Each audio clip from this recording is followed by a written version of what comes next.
जय जय श्री राधे। जय जय श्री कृष्णा। श्री ब्रजधाम की जय। राधिका कृष्ण को नैन लखों सखी। श्री सरसदेव जी का ये पद है। श्री सरसदेव जी युगल सरकार की उपासना पर बल देते हुए कहते हैं कि हे सखी, राधा कृष्ण को ही नैनों से देखो और राधा कृष्ण का ही केवल गुणगान करो।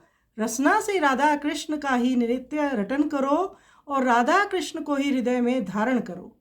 राधा कृष्ण की मोहिनी सूरत को ही हृदय में ध्यान लगाओ और राधा कृष्ण की ही जूठन पावो। श्री सरसदेव जी कहते हैं कि श्री राधा कृष्ण की ही नित्य निरंतर सेवा करो और वृंदावन के कुंजों को त्याग कर अन्य कहीं ना जाओ।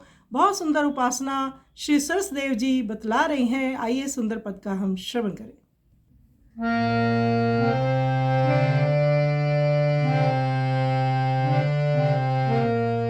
राधिका कृष्ण को नैन लखो सखी।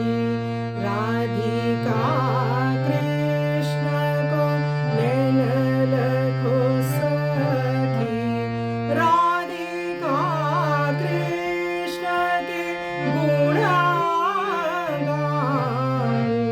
राधिका कृष्ण के गुण